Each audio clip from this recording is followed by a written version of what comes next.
Siku ya leo tutakuwa na somo linalosema kunena kwa lugha. Kunena kwa lugha.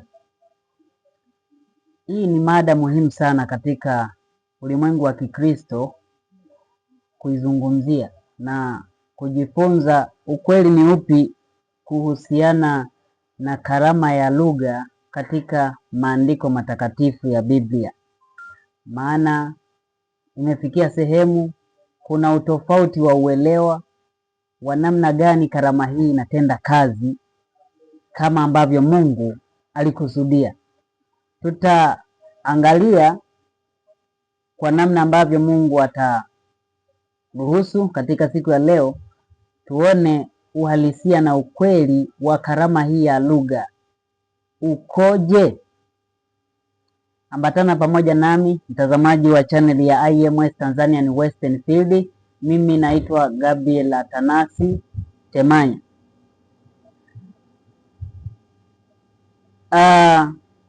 Katika kuangalia karama hii ya lugha, tutagusia zaidi kitabu cha Wakorinto wa kwanza sura ya 14, ambapo Paulo alikuwa anazungumzia karama ya lugha katika kanisa la Korinto. Katika historia inatajwa kwamba mji wa Korinto ulikuwa ni mji ambao ni makutano ya watu wengi. Ulikuwa ni mji wa kibiashara katika ulimwengu wa siku hizo. Ulikuwa ni mji wa kibiashara, sehemu ambayo watu wa kila lugha, kila taifa, kila jamaa walikuwa wanakutana pale kwa kazi mbalimbali za kibiashara. Na kama ilivyo leo, kuna miji ambayo ni miji maarufu ambayo kabila nyingi ama lugha nyingi, watu wa lugha nyingi wanakutana mahali hapo, kama vile mji wa Dar es Salaam, mji ambao ni wa kibiashara, watu wengi wanakutana. Kwa hivyo kanisa hilo pia la Korinto lilikuwa na waumini wa lugha tofauti tofauti, kama ambavyo mji wenyewe ulikuwa unakutanisha watu wa lugha mbalimbali. Kwa hiyo mji wenyewe ulikuwa ni mji ambao una kanisa la Kikristo lilikuwa na waumini wa lugha tofauti tofauti wengi sana. Na kwa hivyo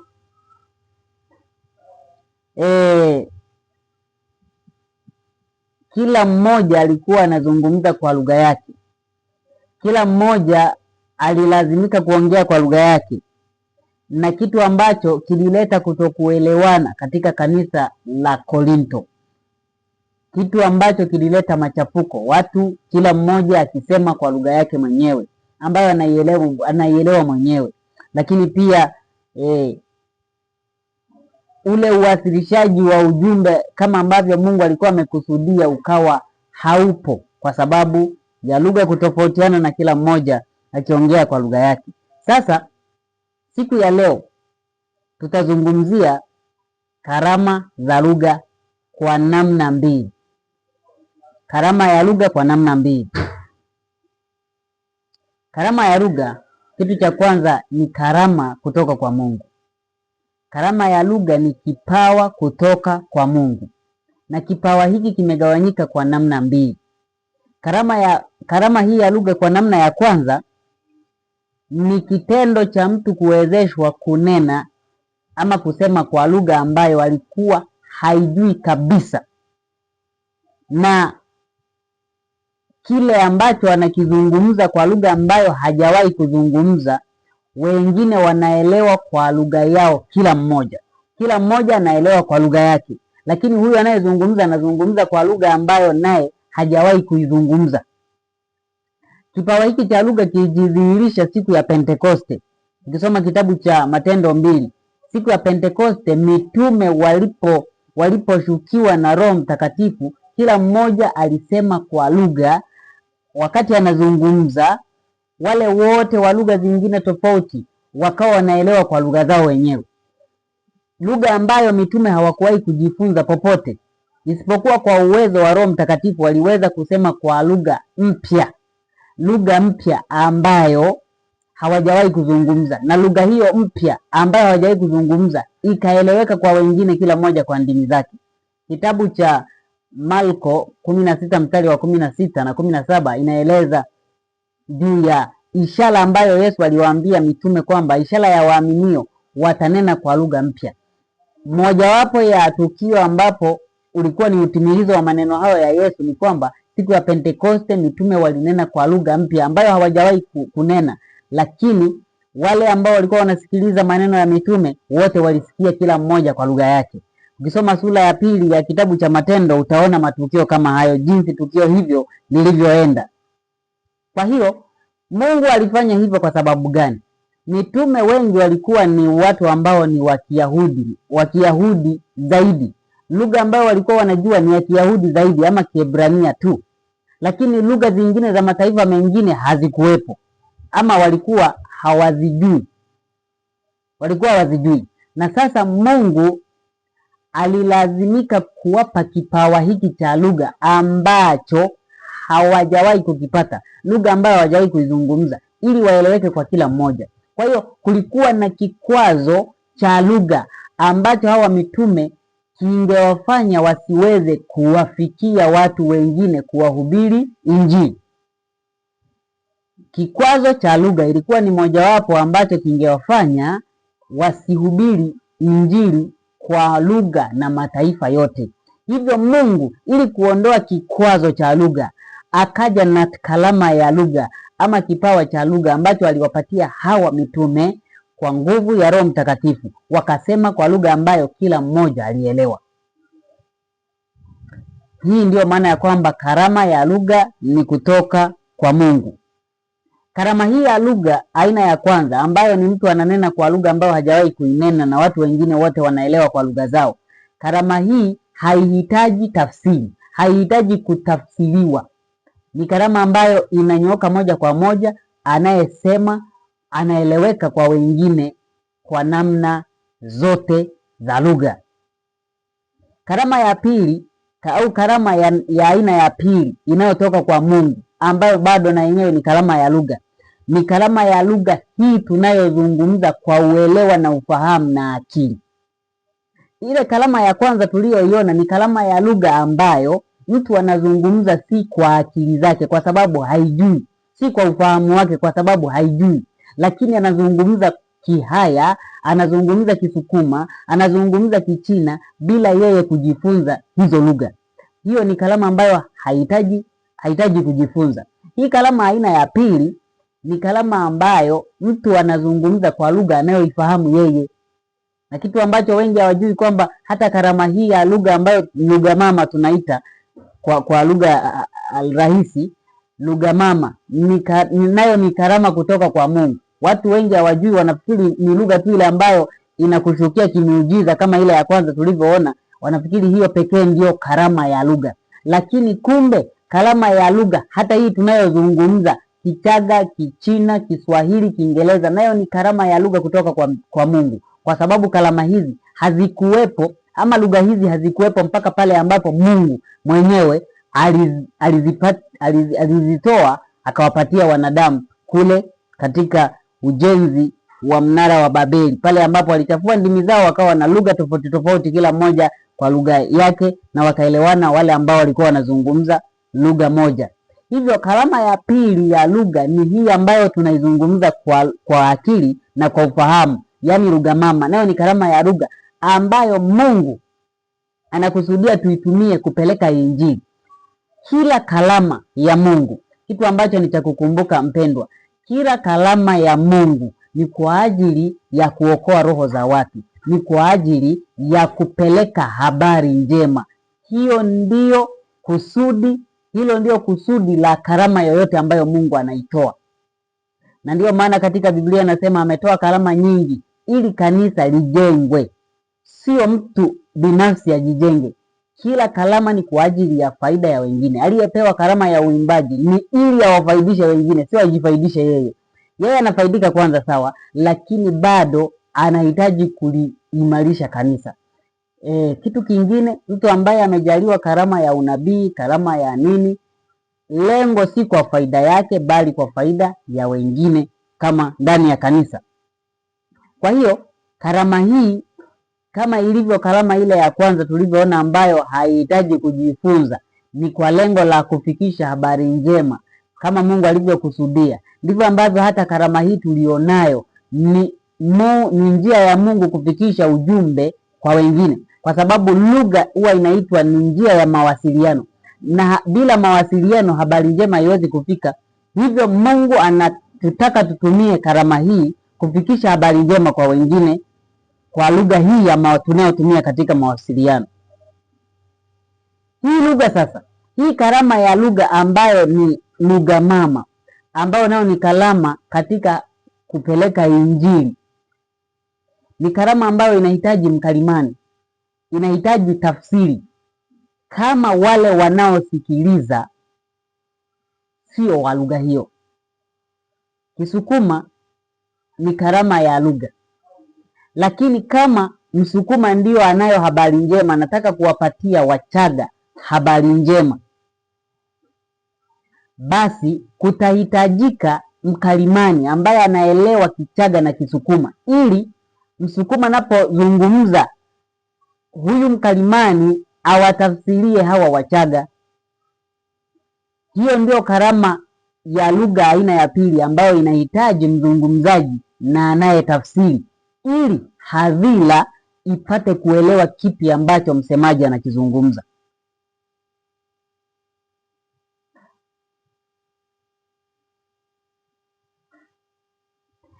Katika sura ya 14 ya kitabu cha Wakorinto wa kwanza, Paulo anapozungumzia karama ya lugha, anazungumzia zaidi karama hii ya lugha aina ya pili, ambayo mtu anazungumza kwa akili zake, anazungumza kwa ufahamu wa hiyo lugha, yani anaielewa yeye peke yake, yani anaielewa yeye mwenyewe.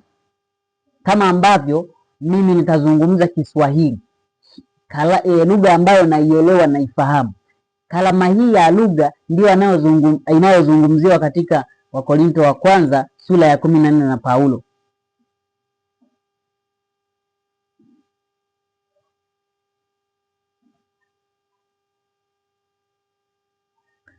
Kitabu hiki cha Wakorinto wa pili, kitabu hiki cha Wakorinto wa kwanza sura ya 14 mstari ule wa 2 na wa 28 inasema kwamba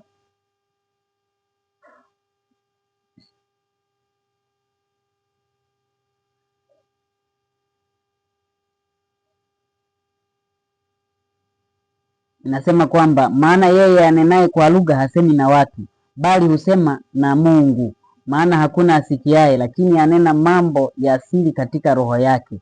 Mstari wa 28 unasema, lakini asipokuwapo mwenye kufasiri, na anyamaze katika kanisa, aseme na nafsi yake, tena na Mungu. Kwa hiyo katika mstari huu wa 2 na wa 28 kuna namna ambavyo huwa inaletwa tafsiri potofu na baadhi ya Wakristo. Wanadai kwamba kama ilivyosema katika mstari wa 2 kwamba mtu anenaye kwa lugha hasemi na watu. Wanadai kwamba karama hii ya lugha ni ya kujinufaisha binafsi, ni ya mtu binafsi. Ndio maana anachokuwa nakiongea yeye mwenyewe hakielewi, lakini pia na wale wanaosikiliza hawaelewi, kwa sababu imesema kwamba hakuna asikiaye, lakini ananena mambo ya asili katika roho yake. Lakini andiko hili linapotoshwa kwa kiasi kikubwa. Kinachozungumzwa hapa sio lugha isiyoeleweka kwa watu na isiyoeleweka kwa mzungumzaji. Hapana. Hapa kinachosemwa ni kwamba mtu akisema, yani kinachozungumzwa katika mstari wa 2 na wa 28 ni kwamba mtu akisema kwa lugha anayoifahamu mwenyewe, yeye mwenyewe. Yani kwa mfano mimi ni Mswahili, lakini nazungumza mbele ya Wachina ambao hawaelewi Kiswahili. Sasa inasema hivi, mtu akisema kwa lugha anayoifahamu mwenyewe na isiyojulikana kwa wengine, anakuwa anasema na Mungu wake yeye mwenyewe, lakini pia anasema na nafsi yake mwenyewe. Anakuwa anasema na Mungu peke yake. Kwa sababu gani? Mungu pekee ndiye anayeelewa lugha zote. Lakini pia anakuwa anasema na nafsi yake. Kwa sababu gani? Anasema na nafsi yake kwa sababu yeye mwenyewe ndiye anayeielewa hiyo lugha, sio wale wanaomsikiliza. Sasa kwa sababu anachokisema anakielewa yeye mwenyewe, na Mungu peke yake tu. Ndiyo maana imesema kwamba anayenena kwa lugha mpya ama lugha isiyojulikana. Ndiyo maana inasema mtu anayenena kwa lugha isiyojulikana, unknown tongue, huyo hasemi na watu kwa sababu watu hao hawaelewi, bali anasema na Mungu kwa sababu Mungu pekee ndiye anayeelewa lugha zote. Lakini anasema na nafsi yake mwenyewe kwa sababu yeye mwenyewe pekee ndiye anayeelewa ile lugha. Sasa mtu huyo, mtu wa aina hiyo, Mtume Paulo ndiye anasema hapaswi kusema ndani ya kanisa ama kunena ndani ya kanisa, kwa sababu hafaidishi nini? Kanisa. Hafaidishi kanisa. Mfano kama nilivyotoa kwamba kama mimi ni Mswahili lakini ninaotaka kuwawasilishia ujumbe ni wa China, naanza kusema pale, sitakiwi kusema, yani kwa mujibu wa maandiko matakatifu sitakiwi kusema kuendelea hata kuwahubiri hao wa China, kwa sababu nitakuwa nasema na nafsi yangu mwenyewe, wala hakutakuwa na matunda yoyote kwa wale wanaosikiliza. Hakutakuwa na matunda yote. Tusome kitabu hiki cha Wakorintho wa kwanza 14 mstari ule wa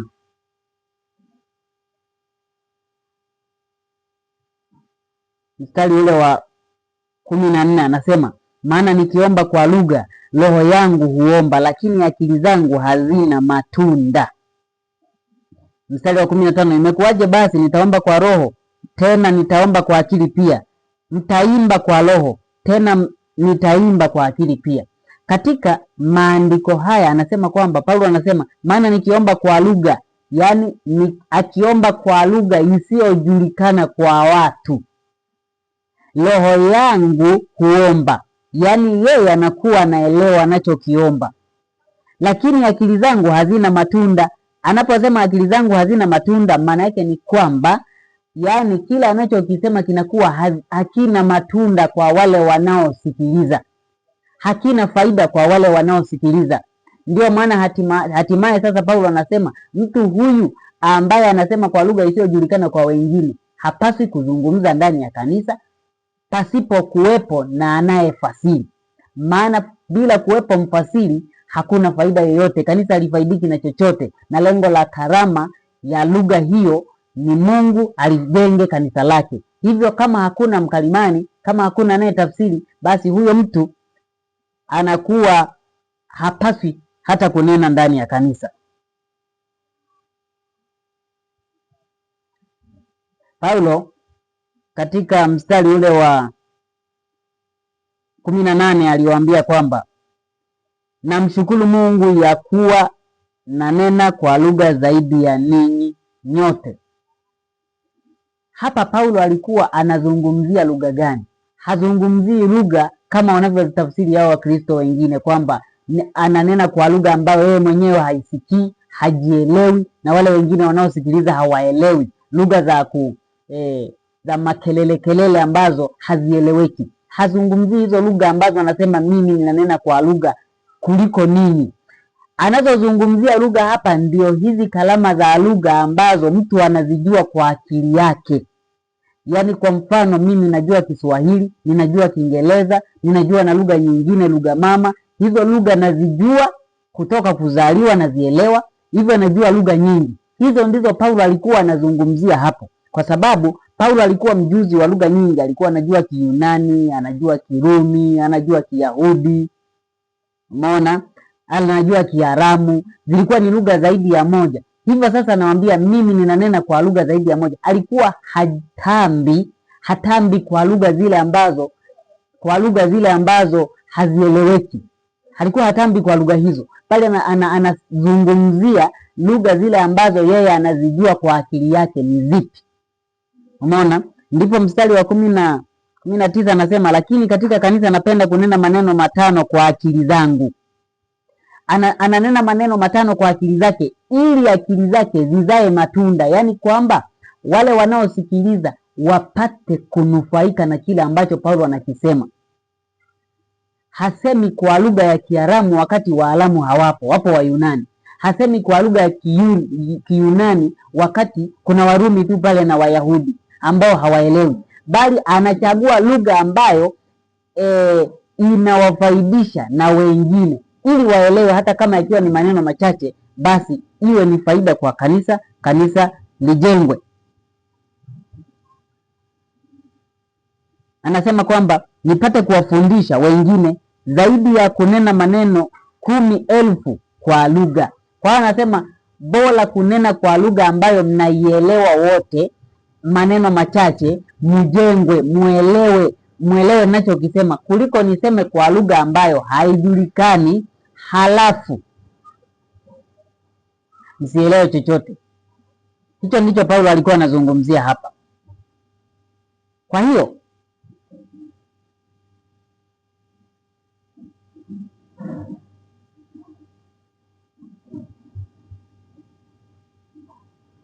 katika vitabu vile vya Agano Jipya, karama ya lugha ile aina ya kwanza ambayo haitegemei mtu kujifunza, ambayo Mungu alishusha karama hiyo siku ya Pentekoste. Karama hiyo imerekodiwa mara 3 katika vitabu vya Agano Jipya. Sura ya 2 imerekodiwa karama hiyo ya kunena kwa lugha, sura ya 10 na sura ya 19. Hizo ndizo sura katika kitabu cha Matendo ya Mitume kimerekodi karama ya lugha hii ambayo mtu ananena na watu wengine wanaelewa bila tafsiri. Mtu ambaye alikuwa hajawahi kunena Kiswahili anaongea Kiswahili pasipo kujifunza, na watu wengine wote kwa lugha zao wanaelewa. Na karama hii, kadiri muda ulivyokuwa unaenda, karama hii ilikuwa inazidi kupotea, inazidi kukoma, kwa sababu sasa kanisa lilipaswa kuendeleza ama kukuza vipawa vya lugha kwa kujifunza lugha mbalimbali. Siku ya Pentekoste Mungu ilimlazimu kushusha kipawa hiki kwa sababu wanafunzi hawakuwa na namna ya kupeleka injili kwa mataifa yote pasipo kwa karama ya lugha. Sasa lugha zingine hawazijui, wanajua Kiebrania peke yake. Atafanyaje? Hivyo ndivyo akaamua kurivesi mambo, akaamua kuleta karama ambayo itawafanya wote wanaosikiliza maneno ya mitume waelewe, bila mitume hawa kujua kwamba wanahubiri kwa lugha za watu wote waliopo pale. Lakini kadiri muda ulivyokuwa unazidi kwenda, ndivyo ambavyo karama hii ilikuwa inazidi kupotea. Inabaki tu karama hii ambayo sasa ilikuwa inahitaji mkalimani, inahitaji mtu ambaye anahitaji kutafsiri. Lakini pia hilo jambo liliruhusiwa na Mungu ili kuwa ishara kwa Wayahudi, kwa sababu walikuwa wameambiwa ishara ya waaminio ni kwamba watanena kwa lugha mpya. Hivyo ishara hiyo ilikuwa ni ya muhimu sana kwa Wayahudi wapate kujua kwamba hili jambo Yesu alilisema, lakini pia ni ishara ya wao kuikubali Injili. Kama wangeikataa kwa ishara zote hizo walizopewa, basi Mungu asingelaumiwa kwa hilo. Kwa hiyo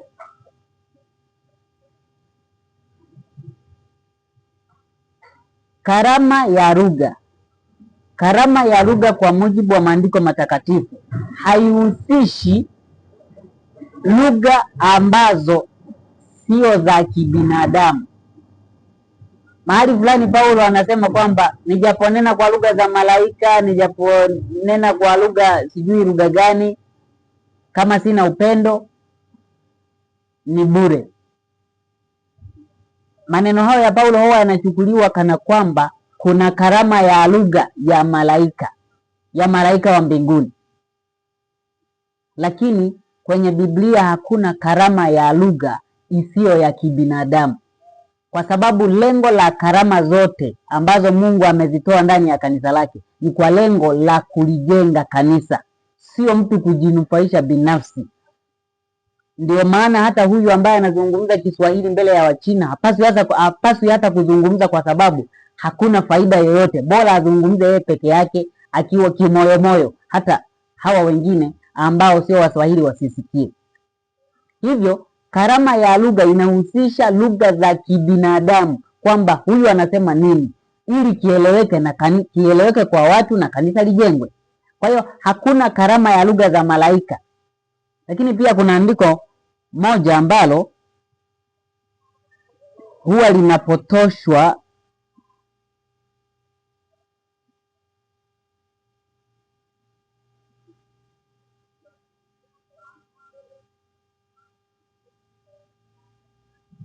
kuna andiko ambalo huwa linapotoshwa sana na baadhi ya watu. Hili ni andiko la Warumi 8:26 linasema, kadhalika Roho naye hutusaidia udhaifu wetu.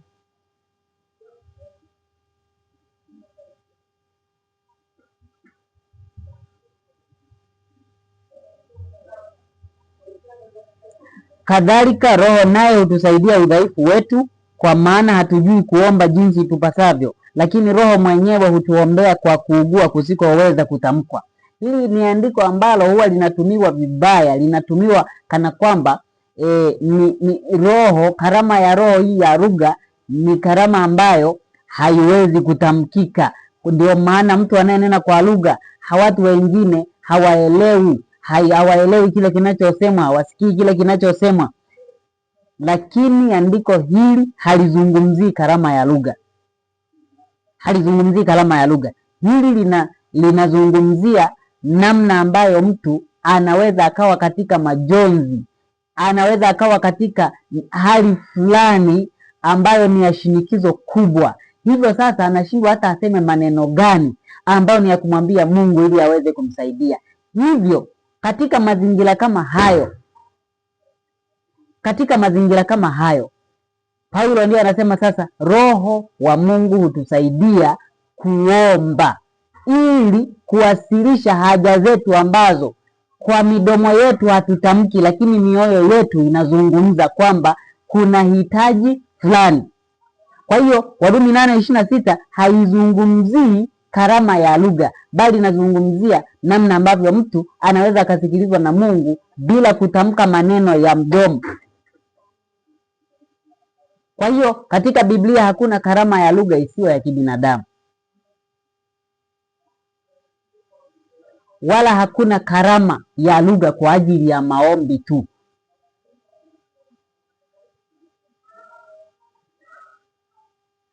Kwa sababu Mungu hahitaji lugha fulani ndio amsikie mtu, hahitaji lugha fulani ndio amsikie mtu, bali watu ndio wanahitaji lugha fulani ndio waelewe kinachozungumzwa. Ndio maana karama ya lugha ni kwa ajili ya wanadamu, si kwa ajili ya Mungu.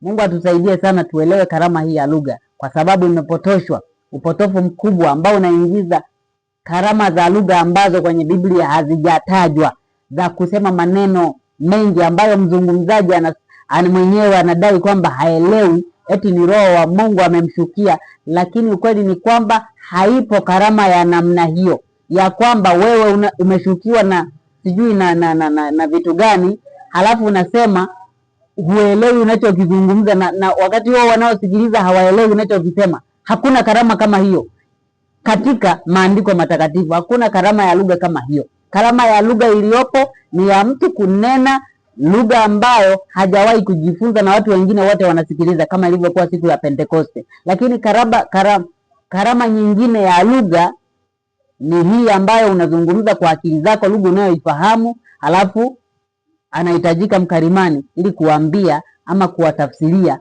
wale ambao hawaelewi hiyo lugha. Mungu atusaidie sana uelewe karama ya lugha, na maandiko matakatifu yanapozungumzia karama ya lugha yanamaanisha lugha zipi ama lugha gani. Karibu tena katika wasaa mwingine kwa siku nyingine. Asante.